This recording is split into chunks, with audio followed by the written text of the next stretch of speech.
Hello दोस्तों, कैसे हो आप सभी। दोस्तों आज के इस लेक्चर के अंदर हम 100 क्वेश्चन के पास पहुंच जाएंगे और हमारा 86 से पेंडिंग है। 86 से हम कर रहे हैं और 86 से लेकर 100 अभी की क्लास में, आज की क्लास में हमारा स्कोर कह रहा हूँ, हमारा टारगेट रहेगा कि हमें 86 टू 100 पे पहुंचना है। और जो क्वेश्चन और बेस्ड और कंडीशनल प्रोबेबिलिटी के वो छोड़ेंगे, अदरवाइज जो क्वेश्चन रह गए हैं वो जरूर करेंगे। ठीक है मेरे दोस्तों, स्टार्ट करते हैं 86 क्वेश्चन से।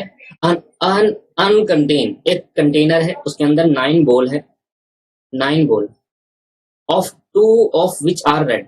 दो रेड बॉल है, 3 ब्लू बॉल है और 4 ब्लैक बॉल है। 3 ball are drawn at a random provided that they are of same colour के हो। मेरी बात समझे सर। ये मेरा टोटल बॉल कितनी है सर? टोटल बॉल है आपके पास 9 सर। रेड कितनी है? रेड के बाद ब्लू और ब्लैक। रेड कितनी है, ब्लू कितनी है और ब्लैक कितनी है? टोटल 9 बॉल है। रेड आपके पास 2 बॉल है, ब्लू आपके पास 3 है और ब्लैक आपके पास 4 है। सर इसके बाद क्या कह रहा है सबसे पहले तो वो निकालता हूँ नंबर ऑफ सैंपल स्पेस। सबसे पहले सैंपल स्पेस निकालू तो number of possible outcome that 3 ball are drawn out of 9 ball. 3 ball निकालते हैं 9 बॉल में। क्या होगा दोस्तों नंबर ऑफ सैंपल स्पेस? पहले तो 3 बॉल निकालने के चांस देखूंगा। 9 से 3, 9 फैक्टोरियल, 3 फैक्टोरियल और 6 फैक्टोरियल। ये हो गया 9, 8, 7 हो गया 3 इंटू 2, 3 3 या 9 हो गया, 2 4 जा हो गया। तो भैया 9 कितना हो जाएगा sir? 3 into 4 into 7, 3 into 4 into 7 84। तो 9 में से 3 बॉल निकालने के जो पॉसिबल आउटकम आते हैं, नंबर ऑफ सैंपल स्पेस आता है, वो 84 आता है। इसके बाद सर हमें क्या करना है? अब हमारे पे दो कह रहा है कि आपको 3 बॉल निकालना, और वो 3 बॉल क्या होनी चाहिए? वो 3 बॉल आपके पास या तो तीनों के तीनों सेम कलर की होनी चाहिए। तो मैंने कहा let A be the event that 3 ball drawn that are same colour, that are 3 ball are drawn, ठीक है लिखा था इसने, drawn at the random that they are of same colour, that they are of same colour. अब मेरी बात को समझना। मेरे पे देखो दोस्तों, मेरे पे रेड बॉल है 2। क्या इस 2 बॉल में से 3 बॉल निकाली जा सकती है? ये तो मुझे पता है कि अगर मैं 2 रेड निकाल भी लूं तो एक ब्लू नहीं निकाल सकता, क्योंकि मेरी प्रोबेबिलिटी उसकी निकालनी है जब 3 बॉल जो निकाले वो तीनों के तीनों सेम हो। तो एटलीस्ट मेरे पे रेड कलर की 3 बॉल पड़ी होनी चाहिए। तो ये तो पता चल गया कि रेड निकल ही नहीं सकती 3 बॉल। क्यों? क्योंकि मुझे तीनों बॉल सेम कलर की निकालनी है और रेड है ही नहीं उतना। तो हमारे पास या तो ब्लू निकालूंगा या ब्लैक निकालूंगा, तो रेड नहीं निकाल सकता, ये तो बदल गया। तो मैंने कहा नंबर ऑफ ए कैसे निकलेगा? मैं तो ब्लू निकालूंगा और ब्लू मेरे पास 3 है, तो 3 में से 3 निकाल दूंगा। या लगाने के लिए क्या करते हैं? ऐड करते हैं, मल्टीप्लाई नहीं, क्योंकि 3 बॉल निकाल चुका। या तो 3 रेड से निकालूंगा या 3 ब्लू से निकालूंगा या 3 ब्लैक से निकालूंगा। या आएगा दोस्तों, या तो 3 ब्लू से निकलेगा या 3 ब्लैक से निकलेगा। ठीक है, देखो 3 3 निकल चुका ना सर, 3 3 6 हो जाएंगे नहीं तो मल्टीप्लाई करूंगा तो 3 और 3। ठीक है, तो मैंने कहा 3 फैक्टोरियल 3 फैक्टोरियल और 3 में से 3 0 फैक्टोरियल, 3 से 3 कट गया, 1 आ गया इसका आंसर। 4 से 3 4 फैक्टोरियल, 3 फैक्टोरियल का आंसर आ गया 4। तो आपके पास 5 हो गया। तो नंबर ऑफ ए आपके पास कितना आ गया दोस्तों? 5। लो भाई, तो इसके बाद हमारा आंसर क्या होगा? नाउ प्रोबेबिलिटी ऑफ ए कैसे निकालेंगे? प्रोबेबिलिटी ऑफ ए निकालेंगे 5 अपॉन में 84। ठीक है, दैट्स द प्रोबेबिलिटी। खत्म हो गया आंसर। लो भाई, तो ये क्वेश्चन यहाँ पर हमने कंप्लीट कर लिया। 87 क्वेश्चन करते हैं। कह रहा है if A and 2 are the incidence, probability of A, probability of B, probability of C intersection दे रखा है, then the value of probability A not union B not, ये निकालना है आपको। कह रहा है देखो आपको ये निकालना सिंपल है, कोई क्वेश्चन आपको ज्यादा मुश्किल नहीं, सिंपल है। चलो ए और बी क्या थे? इंसिडेंस थे। इंसिडेंस का मतलब क्या होता है? क्या लेना देना हमें लेना देना क्या है, मुझे आप बताओ उससे। जब क्वेश्चन इतना सिंपल है, इंसिडेंस हो चाहे कुछ भी हो, इंडिपेंडेंट तो नहीं था ना। Probability of A equal to, आपके पास कितनी दे रखी है दोस्तों? प्रोबेबिलिटी ऑफ देखो 3/8 है। प्रोबेबिलिटी ऑफ बी बता दो कितनी, और probability of A intersection B बता दो। 1/2 और 1/4। ये 1/2 है, ये 1/4। और आपको पता है हमें निकालना क्या है? हमें निकालना है probability of A complement union B complement. और आपको पता है इसको हम सॉल्व कैसे करते हैं? देखो, प्रोबेबिलिटी ऑफ ए बी लिखते हैं, कॉम्प्लीमेंट ले आते हैं बाहर, और जैसे कॉम्प्लीमेंट बाहर ले आते हैं तो साइन है वो ऊपर का नीचे, यूनियन का इंटरसेक्शन बन जाता है, इंटरसेक्शन का यूनियन बन जाता है। अब क्या करेंगे? 1 में से probability of A intersection B minus कर देंगे, सिंपल। 1 में से 1/4 माइनस करेंगे, दैट इज 3/4। खत्म। क्या करना था उसका हमें? देखो ये क्या कह रहा है, ए एंड बी दो इंसिडेंट्स हुए। मैं बता देता हूँ फिर भी, मतलब आपका लेना देना नहीं। इंसिडेंस का मतलब होता है कुछ एक्सपेरिमेंट हुए, कुछ इवेंट हुए। ए और बी, इंसिडेंस मतलब कुछ होना किसी चीज का। तो ए और बी कुछ हुआ, क्या हुआ? कुछ ऐसा एक्सपेरिमेंट करा, और उस एक्सपेरिमेंट में ए और बी हुआ। तो ए और बी एक इवेंट है जो हो गए हैं, simple. Unbiased dice, unbiased dice का मतलब क्या होता है? वो डाइस जिसमें 50-50 चांस रहता है आने का, हेड और टेल का। 1 2 3 4 5 6 में, सब 6 के 6 में 50-50 चांस है। इज रोल्ड 4 टाइम, 4 बार उछाला गया है। एक अनबाइज्ड डाइस 4 बार उछाला गया है, तो 4 बार, तो 6 की पावर 4 हो गया। 6 तो निकल के आता है आउटकम, और कितनी बार उछाला है? 4 बार, तो 4 हो गया। The probability that the minimum number on any toss is not less than 3, any toss is not less than 3। The minimum number on any toss, किसी भी टॉस में मिनिमम नंबर 3 से कम नहीं होना चाहिए। क्या कह रहा है ये देखो। सबसे पहले मैं लिखता हूँ, अगर एक डाइस को मैं 4 बार उछालता हूँ,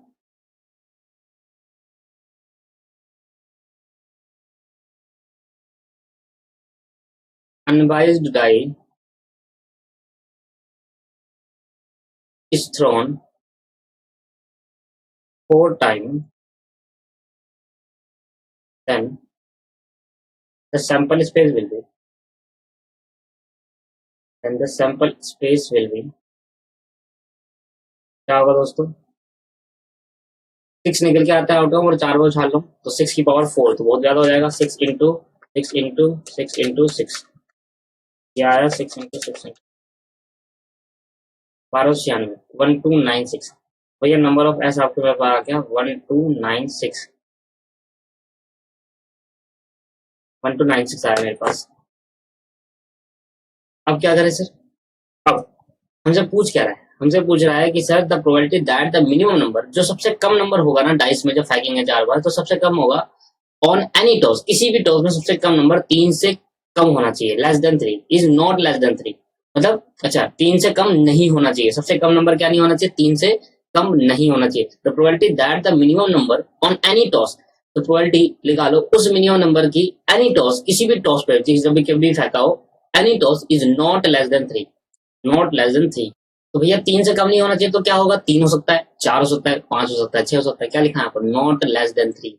भाई वो मिनिमम नंबर जो 3 से कम नहीं होना चाहिए किसी भी डाइस में। अगर मैं डाइस फेंकता हूँ तो 3 से कम नहीं आना चाहिए, मतलब 2 नहीं आना चाहिए, 1 नहीं आना चाहिए, और 0 नहीं, 0 तो आएगा नहीं, 2 और 1 नहीं आना चाहिए। मतलब क्या होना चाहिए? लेस देन 3 लिखा है, लेस देन इक्वल टू नहीं लिखा, 3 इंक्लूड नहीं है उसके अंदर, तो 3 4 5 6 ये नंबर आ सकते हैं। इनकी प्रोबेबिलिटी चाहिए हर एक डॉस टॉस पर। तो मैंने कहा सर ऐसा कर लेते हैं, इवेंट मानते हैं, let A be the event, let A be the event that the minimum number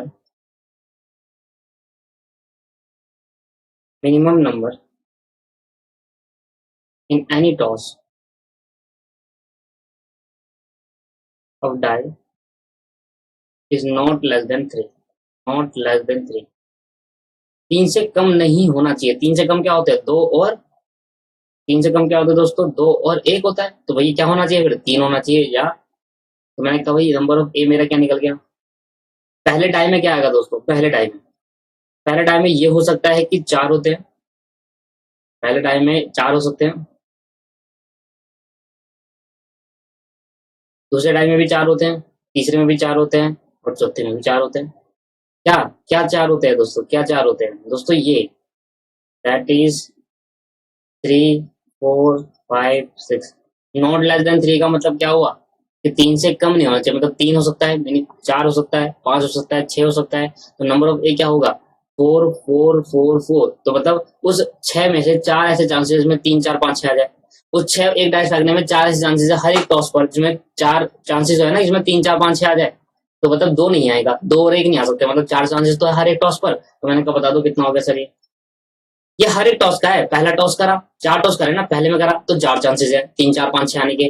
फिर दूसरा टॉस करा फिर भी 4 चांसेस है। तो भैया 4 इंटू 4 इंटू 4 इंटू 4 256 पे नंबर ऑफ ए आपके पास आ गया 256। तो ना भैया प्रोबेबिलिटी बता दो। नाउ प्रोबेबिलिटी ऑफ ए क्या हो जाएगा, 256 divide by 1296।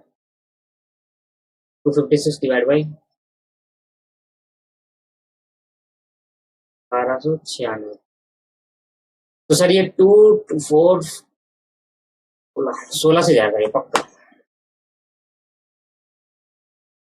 256 divide by 4, 256 divide by 16। हाँ 16 से गया तो ये आ गया 16। 16 जा 256, 1296 डिवाइड बाई 16। ये आगे नीचे 81। 16 डिवाइड बाई 81। वैसे आप दो दो करके भी काट सकते हैं, ऐसा कोई प्रॉब्लम नहीं है कि 16 से ही काटना है, दो दो करके भी काट सकते हैं। ठीक है मेरे दोस्तों। लो भाई दोस्तों अगला क्वेश्चन करते हैं। अगला क्वेश्चन क्या कह रहा है हमसे, हम देखें। सर 88 क्वेश्चन हो चुका हमसे, 88 क्वेश्चन हमने कर लिया है। 89 क्वेश्चन करते हैं, जल्दी खत्म हो जाएगा आज की क्लास में। A cricket club has 15 member out of which only 5 can ball, 5 ball कर सकते हैं। If the name of 15 member are put into a box, अगर एक बॉक्स में उस नेम 15 मेंबरों के नाम डले। एक क्रिकेट क्लब में 15 मेंबर है, जिसमें से 5 जने बॉल कर सकते हैं बॉलिंग, और बाकी रिमेनिंग 11 जने क्या करेंगे सर, 5 अगर बोल सकते हैं 10 जने क्या करेंगे, बैटिंग करेंगे। और क्या करा, उन 15 जनों का नाम जो था क्रिकेट प्लेयर का मैंने एक बॉक्स में डाल दिया। एंड 11 नेम आर ड्रॉन, उसमें से फिर 11 नेम ड्रॉ करना है randomly. Then the probability of obtaining 11 member team containing exactly 3 bowler, 3 bowler होने चाहिए, बाकी रिमेनिंग क्या होना चाहिए, बैट्समैन होने चाहिए। तो 11 में से 3 बॉलर होंगे तो क्या होगा, 8 बैट्समैन होने चाहिए। सिंपल है। मेरे को बताओ सर 15 प्लेयर है, जिनमें से 5 क्या है, मैं इसको यहाँ करके दिखाता हूँ आपको, बड़ा सिंपल क्वेश्चन है। सबसे पहले क्वेश्चन नंबर कौन सा है सर, क्वेश्चन नंबर है 89। अब 89 क्वेश्चन में देखो मेरे पास कितने मेंबर है सर, 15। सर 15 मेंबर है मेरे पे, तो मैं इसको चार्ट में सोल्व करके दिखाता हूँ आपको। देखो 15 मेंबर है, 15 में से बॉलर बॉलर है 5, बैट्समैन है। ट्री डायग्राम याद आ रहा है आपको, कॉम्बिनेशन परमुटेशन में सिखाया था ट्री डायग्राम। बॉलर 5 है, बैट्समैन आपके पास 10 है। तो मैंने कहा सबसे पहले तो मैं निकालता हूँ 11 जन निकालने की प्रोबेबिलिटी। तो 11 जन निकालने की प्रोबेबिलिटी क्या होगी, 11 जने की। भाई 11 जने ड्रॉ कर रहा हूँ ना मैं, तो मैंने कहा भाई 15 में से 11 ड्रॉ कर रहे हो, तो ये हो गया नंबर ऑफ सैंपल स्पेस। या क्या आ गया, नंबर ऑफ सैंपल स्पेस। अब क्या होना चाहिए, इस 5 बॉलर में होने चाहिए एग्जैक्टली 3। 3 बॉलर चुनने हैं, और इसमें से फिर कितने चुनेंगे, 8 चुनूंगा। तो मैंने कहा सर 8 9 10 11, 11 चुनने हैं। तो यहाँ हो गया प्रोबेबिलिटी 5C3 मल्टीप्लाई 10C8, क्योंकि तभी उन दोनों को मिलाकर क्या होगा, 8 होगा। ये हो गया number of A, number of A upon में नंबर ऑफ एस, खत्म हो गया क्वेश्चन। आया समझ में। चलो इसको मैं करके दिखाता हूँ आपको। टोटल प्लेयर 15 है, बैट्समैन 10, बॉलर्स 5। ठीक है। 11 11 name are drawn, 11 name are drawn out of 15 name, 11 name are drawn out of 15 name. तो नंबर ऑफ सैंपल स्पेस क्या बन जाएगा दोस्तों, 15C11, ये बात सही है। नंबर ऑफ सैंपल स्पेस क्या बन जाएगा, 15C11। इसके बाद let A be the event, let A be the event that 3, A be the event that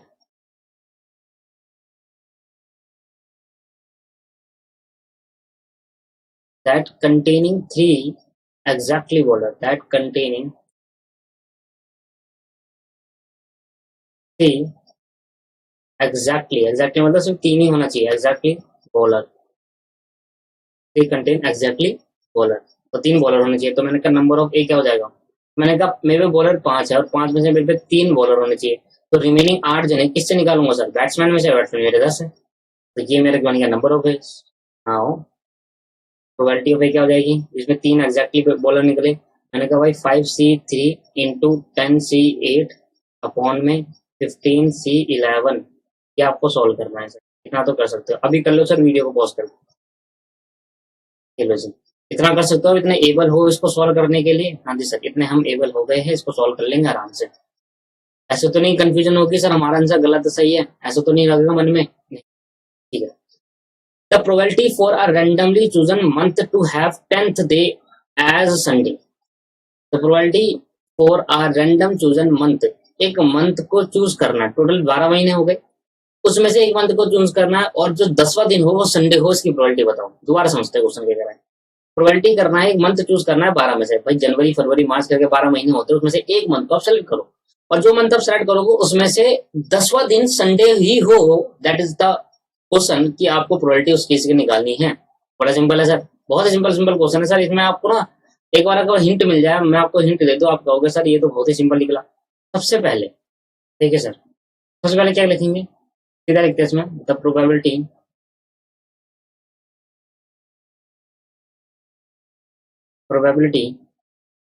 of choosing a month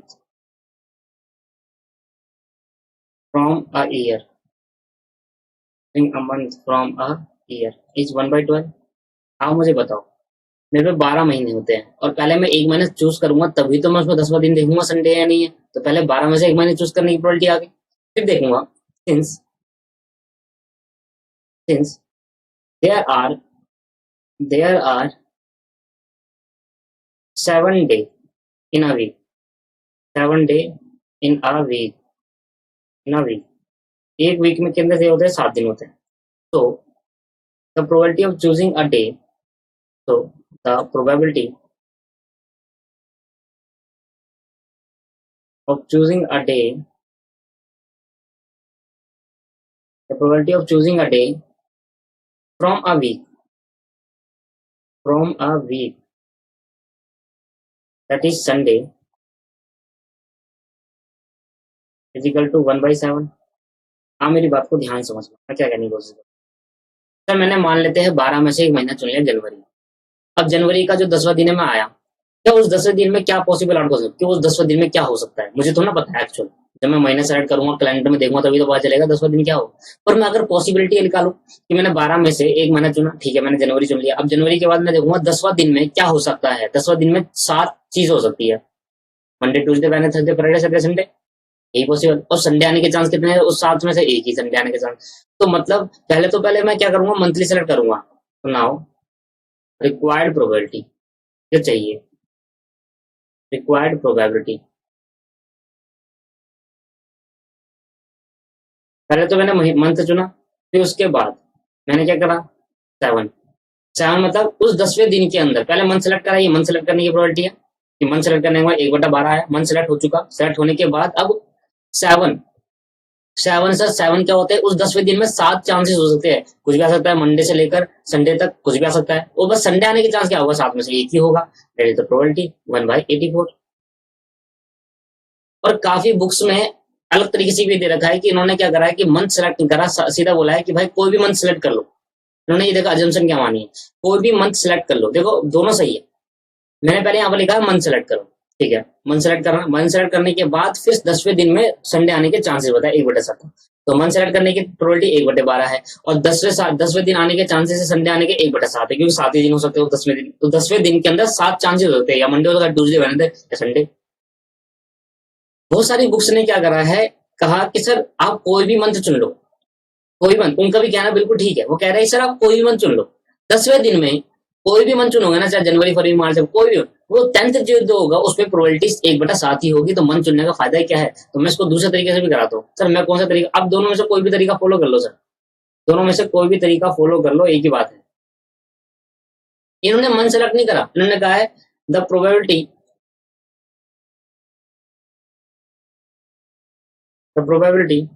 देखो इसको करने का तरीका क्या है, इसको ऐसे नहीं, मैं आपको ऐसे ही समझा देता हूँ। मैंने आपको ऐसे समझा दिया, इन्होंने सिर्फ 1/7 लिखा है बड़ी बुक में, पर मेरा मानना ये है कि ये this is the right answer, ये ज्यादा बेटर है, क्योंकि पहले हम मंथ सेट करेंगे, क्योंकि जब तक मंथली सेट करेंगे फिर 10वां दिन देखेगा कैसे। पर कई कभी उन्होंने दूसरा थिंकिंग क्या लगाई है, उसने लगाई है आप कोई भी मंथ सेलेक्ट कर लो, कोई भी मंथ सेलेक्ट कर लो, हमेशा 10वें दिन आने के चांसेस 1/7 ही होने वाले हैं। ये बात भी सही है, आप समझे ना सर, कि दोनों जो अलग अलग जो पैटर्न है, कहीं कहीं कहीं बुक में दे रखा है 1/12 और 1/7 को मल्टीपल करा 184 दे रखा है, और कहीं भी देखा सिर्फ 1/7 दे रखा है। सबके सोचने की थिंकिंग अलग है। कोई सोचता है कि पहले 12 में से एक महीना सेलेक्ट करेंगे तब जाकर 10वां दिन देखेंगे। कोई कहता है आप कोई भी सेलेक्ट कर लो 12 में से एक महीना, हर बार किसी भी एक मंथ में सेलेक्ट करोगे ना, कोई भी मंथ सेलेक्ट करोगे, हर बार 10वें दिन आने के चांसेस 1/7 ही है। तो दोनों की थिंकिंग अलग अलग है। तो ये आप एक क्वेश्चन करो, दिस इज द राइट, कि 1/12 और 1/7 पहले मंथ सेलेक्ट करा, फिर मंथ में से आपके पास क्या सेलेक्ट करा, 1/7 दिन सेलेक्ट करा, कि उस 10वें दिन के अंदर संडे आने के क्या चांसेस है। तो 10वें दिन के अंदर 7 चांसेस हो सकते हैं, मंडे से लेकर संडे आ सकता है, तो उस संडे आने के चांस 1/7 है। तो डायरेक्ट किसी किसी बुक्स में 1/7 का रखा है, बस खत्म। कह रहा है कि मंथली से मतलब नहीं, हमें हमें उस 10वें दिन से मतलब है, पर वो चीज सही भी है, क्योंकि फिर वो नजरिया जो है उनका हम बता नहीं सकते ना उसमें। तो हमने कहा पहले मंथ सेलेक्ट ही कर लेते हैं भाई, ऐसा नहीं है। लो भाई लो, 90 क्वेश्चन हो गया। अब हमारे पे कितने क्वेश्चन रह गया, 10,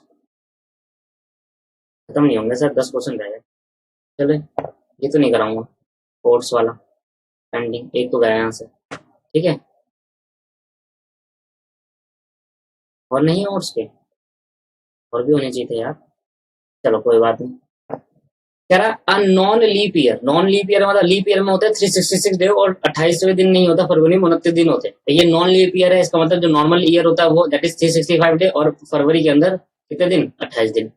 the probability of getting 53 Sunday और 53 ट्यूसडे और 53 थर्सडे, प्रोबेबिलिटी बताओ 53 संडे, 53 ट्यूसडे और 53 थर्सडे की। लो भाई लो, क्वेश्चन नंबर कितना है, क्वेश्चन नंबर है 91। 91 क्वेश्चन देखे दोस्तों। लो भाई ध्यान देना। देखो सर, एक साल के अंदर हमारे पास कितने दिन होते हैं, एक साल के अंदर हमारे पास 365 डे होते हैं, ठीक है। A non leap year, a non leap year total 365 day and 52 Sunday, 52 weeks.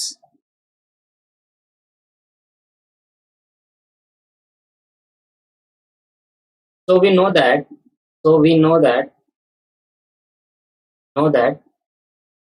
52 Sunday, 52 Sunday, 52 weeks comes only 364 day। 364 दिन में सिर्फ 52 संडे, 52 हफ्ते आ जाते हैं। आप सर्च कर लो, 364 को डिवाइड कर दो 7 से, एक हफ्ते में 7 दिन होते हैं। अब देखो 52 संडे, तो जो एक दिन बच गया, remaining one day left, remaining day left, one day बच गया, रिमेनिंग वन डे बच गया। ऐसे नहीं देखो, तो remaining one day left, remaining one day left in this day, in this day total 7 possible outcome occurs, 7 possible outcomes occurs, that is Monday, Tuesday, Wednesday और Sunday। भाई देखो, मेरे को 53 हफ्ते का 53 निकालना है, कि 53 हफ्ते में 53 संडे कब आएगा, या 53 ट्यूसडे कब आएगा, या ये सब में प्लस प्लस लगेगा और लगाए सब में प्लस प्लस लगेगा, तो 53 संडे आने के क्या चांसेस है। मैंने कहा मुझे डिपेंड करता है कि 52 हफ्ते में तो 52 आएंगे संडे, ये कोई चांसेस नहीं निकालना, वो तो हमें पता है। प्रोबेबिलिटी कहाँ लगेगी, प्रोबेबिलिटी लगेगी उस एक दिन में, जब कोई दिन में 7 पॉसिबल आउटकम होगा, तो इस एक दिन में अगर संडे आ जाता है तो 52 की जगह 53 संडे हो जाएगा। तो मैंने कहा सर प्रोबेबिलिटी बता दो। Now sir, probability of getting 53 Sunday, probability of getting 53 Sunday, 53 Sunday आने की क्या चांसेस है सर? आपको पता है 364 में 52 संडे तो आएंगे ही आएंगे, तो उसमें प्रोबेबिलिटी लगी, तो प्रोबेबिलिटी लगी उस एक दिन में जो बच गया। अच्छा, एक दिन में कितने चांसेस है प्रोबेबिलिटी संडे आने के? सर 7 में से एक ही तो है, 1/7। मैंने कहा प्रोबेबिलिटी ऑफ गेटिंग 53 संडे, ऐसी प्रोबेबिलिटी ऑफ गेटिंग 53 ट्यूसडे, तब 1/7 होगा। 7 में से एक ही तो ट्यूसडे आएगा उस एक दिन में। Probability of getting 53 Thursday, Thursday था ना, ठीक है, थर्सडे, उसका भी 1/7। तो अगर तीनों में और लगा हुआ है, या तो ये होगा या ये होगा, तो नाउ रिक्वायर्ड प्रोबेबिलिटी पूछते हैं। रिक्वायर्ड प्रोबेबिलिटी का मतलब क्या होता है? अगर आपको समझ नहीं आ रहा कि क्या लिखूं, क्या किसकी प्रोबेबिलिटी निकालनी, तो आप लिख दो रिक्वायर्ड प्रोबेबिलिटी। इसका मतलब ये होगा जो क्वेश्चन पूछ रहा है वो मांग रहे हैं रिक्वायर्ड प्रोबेबिलिटी। 1/7 plus 1/7 plus 1/7। एक बार प्लस क्यों लगाया सर? और था, या तो संडे आएगा या उस दिन एक दिन में ट्यूसडे आएगा या थर्सडे आएगा, तीनों तो एक आ नहीं सकता है एक दिन के अंदर। तो आपके पास कितना आएगा? 7। और ये 1 + 1 + 1 दैट इज 3/7। तो 3/7 is a right answer. Clear है मेरे दोस्तों? तो यहाँ पर हमारा खत्म होता है क्वेश्चन 91। वो कह रहा है सर ए और बी दो इवेंट है सच दैट प्रोबेबिलिटी ऑफ ए हमेशा 0 से बड़ा है, ठीक है, और प्रोबेबिलिटी ऑफ बी 1 के बराबर नहीं है, तो बताओ प्रोबेबिलिटी ऑफ ए इंटरसेक्शन। ये मैं आपको कराऊंगा, पेंडिंग क्वेश्चन है, कंडीशनल प्रोबेबिलिटी की बात कर रहा है। This is the pending. तो 92 is a conditional probability. 92 question क्या है दोस्तों? Conditional probability. कंडीशनल प्रोबेबिलिटी कल वाली क्लास में चालू होगा कंडीशनल प्रोबेबिलिटी, ठीक है, नेक्स्ट क्लास में। चलो 92 क्वेश्चन, 93 ऑड्स वाला है, 93 ऑड्स वाला है, ऑड्स के क्वेश्चन है। ये ऑड्स क्या है देखेंगे। 94 का है, दो क्वेश्चन तो गए। अ बैग कंटेन 5 बॉल ब्राउन और 4 व्हाइट सॉक्स। एक बैग के अंदर 5 व्हाइट सॉक्स है और 5 ब्राउन सॉक्स है। A man pull a 2 socks socks sock कह रहा हूँ। मैन 2 सॉक्स निकालता है, probability that they are same colour, same colour के आने की प्रोबेबिलिटी। भैया मैं तो डायरेक्ट कर दूंगा, ये तो सिंपल है, ये थोड़ा डायरेक्ट करूंगा सर। मुझे बता दो टोटल, टोटल आपके पास कितने हैं? Total socks, pair of socks नहीं है, वो सॉक्स ही है, तभी तो पेयर निकालना है। 9 है। ब्राउन कितने हैं? 5। और कह रहा है पेयर में क्या होना चाहिए? सेम कलर के। अरे आप सॉक्स पहनोगे तो अलग अलग कलर का पहनोगे, एक से एक कलर के पहनोगे? सेम ही कलर के मारेंगे, तो जो दो निकाला वो सेम कलर के होने चाहिए। तो मैंने कहा सबसे पहले 2 socks are pull out of 9 socks, क्या होगी? 9C2। Now let A be the event, let A be the event that 2 socks are of same color, are of same color। तो 2 सॉक्स आप जो निकालोगे वो सेम कलर के होनी चाहिए। तो मैंने कहा भैया नंबर ऑफ ए कितना हो जाएगा? ये तो हो गया नंबर ऑफ एस। तो नंबर ऑफ ए क्या जाएगा? बड़ा सिंपल है, या तो मैं ब्राउन में से निकालूंगा दो, या प्लस प्लस प्लस दो निकाल चुका ना, या तो ब्राउन में से दो निकालूंगा या व्हाइट में से दो निकालूंगा, या आ रहा है बीच में, ठीक है। सर मल्टीप्लाई नहीं लगाएंगे, नहीं तो 4 निकल जाएंगे सर, 2 और 2 4 हो जाएंगे। तो मल्टीप्लाई में ये दोनों जोड़ दिया जाता है, और जितना ड्रॉ कर उसके बराबर आना चाहिए, पर प्लस के अंदर या तो 2 निकाल, या 5 में से निकालोगे 2 इसमें से। नाउ प्रोबेबिलिटी ऑफ ए पूछ लो, बता तो क्या होगी? 5C2 प्लस 4C2 अपॉन में 9C2, अपॉन में 92 कहाँ लिख दिया?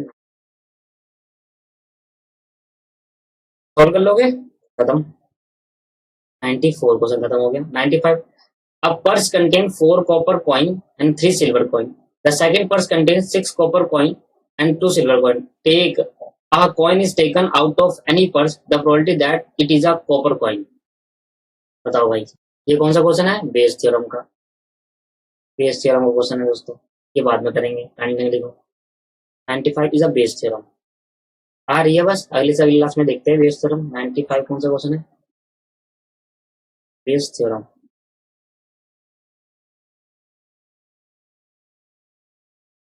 95 बेस थ्योरम का है दोस्तों।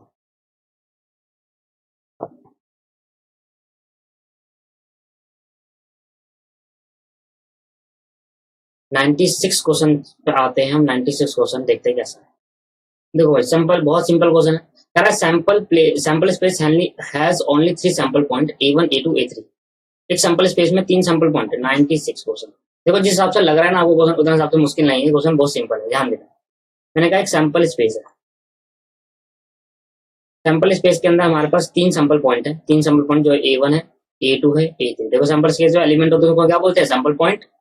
फिर कह रहा है A1 is likely to occur as A2। जो कह रहा है प्रोबेबिलिटी ऑफ A1 होगी वो likely to occur as A2 same होगी प्रोबेबिलिटी ऑफ A2 के बराबर। जो प्रोबेबिलिटी ऑफ A1 निकलेगी वो प्रोबेबिलिटी ऑफ A2 निकलेगी। इसका मतलब है लाइकली टू अकर। तो मैंने कहा मेरे को गिवन क्या दे रखा है सबसे पहले, मैं यहाँ लिख दिया। कह रहा है जो प्रोबेबिलिटी ऑफ A1 होगी, A1 आने की जो प्रोबेबिलिटी होगी वही A2 आने की प्रोबेबिलिटी होगी। फिर आपको क्या कह रहा है? कह रहा है एंड उसके बाद A3 is twice as likely to occur as A3। तो A3 नहीं आएगा यहाँ पर। A3 as twice as likely to A2 is twice. A2 आएगा यहाँ पर। A2 क्या है? ट्वाइस है A3 के अकर्स का। मतलब अगर प्रोबेबिलिटी ऑफ A2 जो है वो प्रोबेबिलिटी ऑफ A3 के बराबर। मतलब प्रोबेबिलिटी ऑफ A3 कैसा आएगा?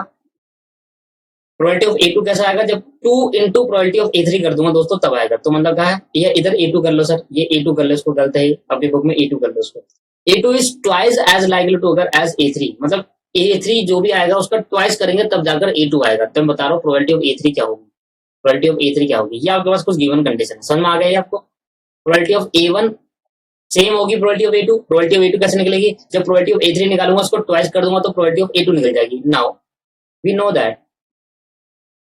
नो दैट हम जानते हैं कि sum of the all probability is 1।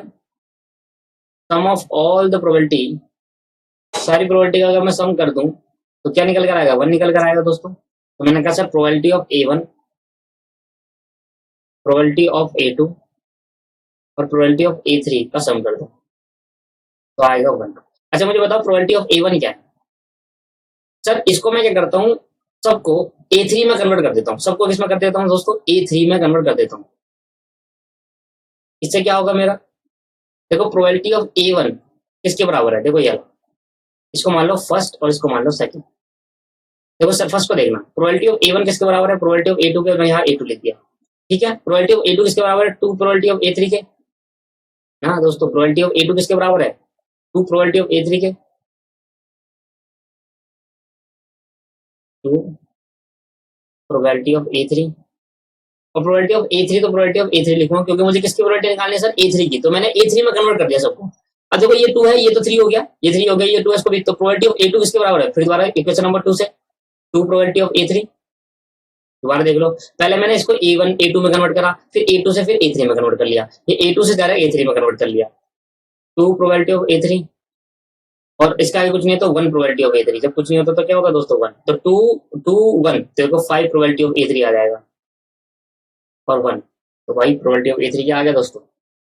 तो अब आप ऐसे क्वेश्चन कर ही नहीं पाते। 1/5 this is the right answer. लो भाई 96 97 कौन सा क्वेश्चन है? 96 है।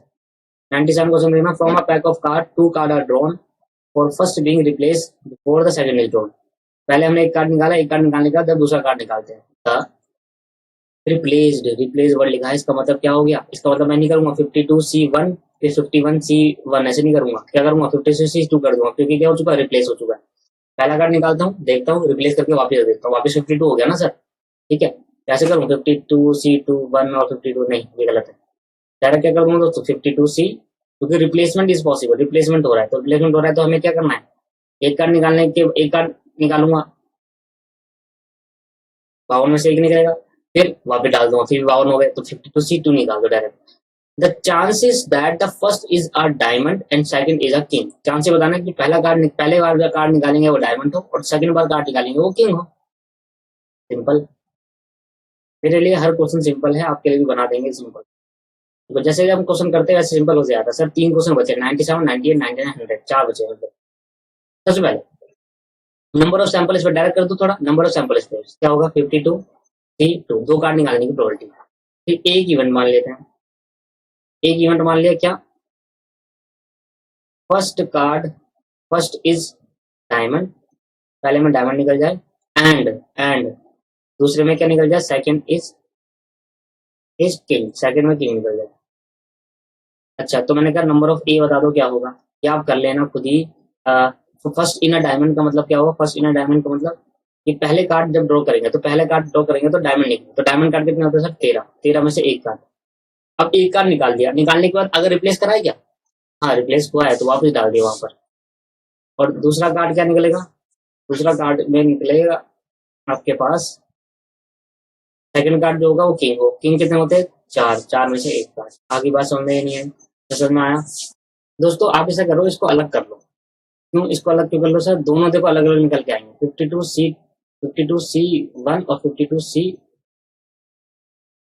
देखो हमने दोनों एक साथ नहीं निकाले, जब हम दोनों एक साथ निकालेंगे ना, तब हम 52C2 लिखेंगे। जब हम एक एक करके निकाले, पहले एक कार्ड निकाला तो 52C1, फिर उसको वापस रख दिया, फिर एक कार्ड निकाला 52C1। ठीक है, तो अगर मैं उसको वापस रखता तो अगले में 51C1 आ जाता। तो जब हम दो कार्ड इकट्ठा निकालेंगे तब लिखेंगे 52C2। ठीक है, जब हम एक एक करके निकाल रहे हैं तो हमेशा ये करना है, चाहे रिप्लेस हो चाहे अनरिप्लेस हो, नहीं तो गलत आएगा। देखो अगर मैं लिखता 52C2 लिखता तो इसका आंसर अलग आता और इनका आंसर अलग आ रहा है। तो सही तरीका ये है कि एक एक करके निकाल, जब एक एक करके कार्ड निकाल रहे हैं, ध्यान सुनो दोबारा, जब एक एक करके कार्ड निकालेंगे, एक पहले निकाला तो 52 में से एक निकाल लिया, अगर रिप्लेस कर देता हूँ तो वापस 52 हो जाते हैं, तो 52 में से फिर एक निकाल दिया, अगर रिप्लेस नहीं करता तो 51 रहते, तो 50 में से एक निकाल दिया। पर अगर जब इकट्ठा दो रिकॉर्ड निकाल रहा हूँ 52 से, तब रहेगा 52C2। ठीक है मेरे दोस्तों, तो ये प्रोबेबिलिटी होगी किसकी, ये प्रोबेबिलिटी हो गई आपके पास किंग और डायमंड आने की। तो पहले इसमें क्या आया, किंग आया, और दूसरे इसमें क्या आ गया सर, डायमंड। इसको कैसे लिखोगे, इसको सिंपल लिखे ना कि in first the probability that the first card is drawn is diamond, तो 13C1, probability that the second card is drawn is king, that 4C1। तो आपके पास नाउ रिक्वायर्ड प्रोबेबिलिटी निकाल दो डायरेक्ट, रिक्वायर्ड प्रोबेबिलिटी क्या होगा दोस्तों, required probability 13C1 into 4C1 upon में 52C1 into 52C1। 52C1 52C1 क्या हो गया दोस्तों, देखो 52 हो गए, और ये 13 इंटू 4 हो गए, तो ज्यादा आ गया ना, तो 13 इंटू 4 52 हुआ, और यहाँ आ गया 52 इंटू 52, एक से कट गया तो 1/52 जो राइट आंसर। ठीक है मेरे दोस्तों, चलो लो भाई अगला क्वेश्चन देखना सर। 97 हमारा कंप्लीट हो गया। अगला क्वेश्चन है सर कंडीशन प्रोबेबिलिटी का। तो ये 98 क्वेश्चन पेंडिंग में रखेंगे, पेंडिंग में 8 क्वेश्चन कंडीशनल प्रोबेबिलिटी का। सर दिख रहा है यहाँ पर कंडीशनल प्रोबेबिलिटी, A/B जैसी आएगा कंडीशनल प्रोबेबिलिटी है। तो 97 का क्वेश्चन का 98 क्वेश्चन कंडीशनल प्रोबेबिलिटी। ठीक है, 99 क्वेश्चन, चलो भाई 99। If there is 3 children in a family, then the probability that there are one girl in a family। 3 children family में, family 3 children in a family, total children कितने हैं, 3 हैं in family के अंदर। प्रोबेबिलिटी निकालनी है। अब 3 चिल्ड्रन हो गए तो लेट देन, ऐसे लिखो कि 3 children in a family then the sample space will be, 3 children in a family, 3 children होने के क्या क्या चांस सैंपल स्पेस हो सकते हैं। If 3 children in a family, if 3 children in a family then the sample space will be, then the sample space will be equal to, देखना क्या होगा, या तो तीनों बॉय हो सकता है, तो 2 की पावर 3 हो गया 8, तो भैया 2 आपके पास 8 हो गया ना, तो 4, 4 बॉय 4 गर्ल, फिर 2 boy 2 girl, 2 boy 2 girl, same उसका तो पॉइंट की तरह, एक बॉय एक girl, boy girl, boy girl, boy. तो ये पॉसिबल आउटकम हो सकते हैं, एक फैमिली में 3 स्टूडेंट बच्चे होने के, चिल्ड्रन होने के, तो boy boy boy, boy boy girl, ऐसा हो सकता है। तो आपसे पूछना है let A be the event, let A be the event that, let A be the event that there is one girl in a family. There is one girl in a family. Sir एक girl आने की family के कितने chances है एक girl होने के? तो ये हमारा एक इवेंट मान लिया। इधर नंबर ऑफ सैंपल स्पेस कितना हो गया? 8। ये इवेंट कितना हो गया? एक गर्ल देखो, boy boy girl, boy girl boy, girl boy boy. तो पहले बॉय हो जाए, फिर दूसरा बॉय, तीसरा गर्ल, पहला बॉय, दूसरा गर्ल, तीसरा बॉय, पहला गर्ल, दूसरा बॉय, तीसरा बॉय। तो नंबर ऑफ ए कितना होगा दोस्तों? ये तो सिंपल क्वेश्चन था, इसमें बताऊं क्या? नाउ प्रोबेबिलिटी ऑफ ए कितनी? 3/8। खत्म दोस्तों। Last 100 question. जो इवेंट है उसकी प्रोबेबिलिटी आपको गिवन है, बोथ ए एंड बी। जब बोथ ए एंड बी की बात है दैट इज इंटरसेक्शन, और नाइदर ए और नॉर बी, तो पहले ये नाइदर ए नॉर बी निकालना है। तो हमें क्वेश्चन के अंदर 100 क्वेश्चन तो भैया एक बहुत बड़ी अचीवमेंट्स ने हासिल कर ली है आज। अब खत्म से हो गया प्रोबेबिलिटी, ये समझ लो। देखो मैंने कुछ नहीं करा, मैंने 4 चीजें नहीं कराई, इतने सारे क्वेश्चन कर दिए हमने। कितने क्वेश्चन छोड़े 100 में से? गिनती के हमने 15 क्वेश्चन छोड़े होंगे, 15 भी नहीं छोड़े होंगे, 10-15 क्वेश्चन छोड़े होंगे गिनती के। और जो कि 10-15 क्वेश्चन किसके हैं? तो मैंने कहा अगर आप कंडीशन प्रोबेबिलिटी अगर नहीं भी करके जाते तब भी आप कंप्लीट कर लोगे अपना उसको। 0.25, 0.50, और इसका बहुत की बात आती है तो क्या होता है? इंटरसेक्शन 0.40। तो भैया मैं निकालता हूँ यहाँ पर यूनियन। तो probability of A union B क्या होगा? तो जी probability of A plus probability of B minus probability of intersection A intersection B. तो 0.25, 0.50 माइनस 0.14 दैट इज 0.61। अब हमें निकालना है प्रोबेबिलिटी ऑफ ए। नाउ हमें जो निकालना है वो नाइदर वाले निकालना है। और जब भी नाइदर की बात है तो हमेशा इंटरसेक्शन लगाते हैं दोस्तों, ना ये दोनों की बात हो रही है ना अभी भी, ना ये यहाँ पे दोनों की बात हो रही है। तो दोनों जब आते हैं बहुत, वो भी क्या होगा? इंटरसेक्शन। नाइदर की कंडीशन में भी अगर दोनों नाइदर ए नाइदर बी मतलब दोनों इकट्ठे की बात आ रही है तो प्रोबेबिलिटी देखो क्या करेंगे, probability of A union B, और बाहर ले आऊंगा इसको। देखो जैसे ही ऊपर आता है तो कंट्रोल उल्टा जाता है, जिस जगह इंटरसेक्शन वो यूनियन बन जाएगा, और 1 में से probability of A union B minus कर देंगे। तो 1 माइनस 0.61। तो भाई आपका आंसर आ गया 0.39 ही जाएगा answer. The end of the probability. यहाँ पर प्रोबेबिलिटी का एंड करते हैं। अब कौन सा कंडीशन, कौन सा? 2 question 3 question, Bayes theorem 2-3 question, और और भी ज्यादा क्वेश्चन है, 8-9 क्वेश्चन है। टोटल 15 क्वेश्चन जो हमारे बचे हैं। और अब आपके पास क्या करना है दोस्तों? अब आपको करना है एग्जाम्पल्स, एग्जाम्पल्स करके लाए जितने हो सकते हैं। एमसीक्यू तो मैं कराऊंगा एक ही दिन में। ट्राई करो एग्जाम्पल्स जितना हो सकते हैं उतना करिए, फिर देखते हैं एग्जाम्पल्स